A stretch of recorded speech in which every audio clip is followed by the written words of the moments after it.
حاسوق كردي أفر لواتك ساعة وقدم بلحدن يشن حالدود وحرق أفرتني كو وحوين لبعتني أفر نمبر كاس لحدن يشن كونفور قلبي حاجوت ولا قال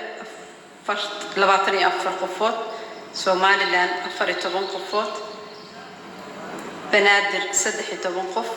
بونتلان سدح يتبون قف جبلان القف dadka laga helay da'dooda waxay u dhaxaysaa 20 sano ka yar waa 13 20 ilaa 39 waa 50 boqolkiiba 40 ilaa 59 waa kuwii 20 qof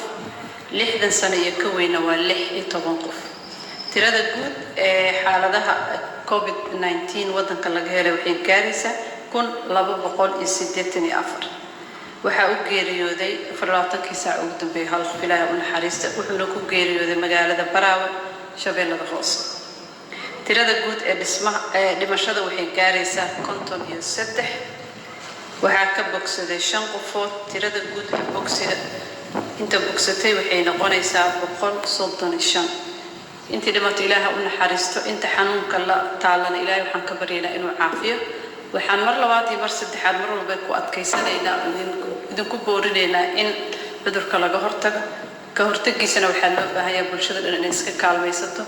inay dhageysato macluumaadka wasaaradda caafimaadka dhaqaatiirta iyo barnaamijka kala gedisan ay u gudbinayso si cudurka looga hortago waa in dadka ay hal jaha uga soo jeestaan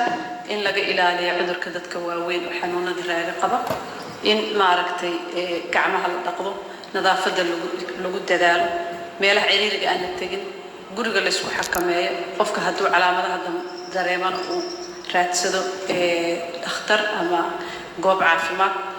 waxaa jira nambar loogu talagalo free dadka ay wacan karaan si macluumaad badan loogu siiyo in la wada dadaalo ayaan isfaraynaa taxadarka la badiyo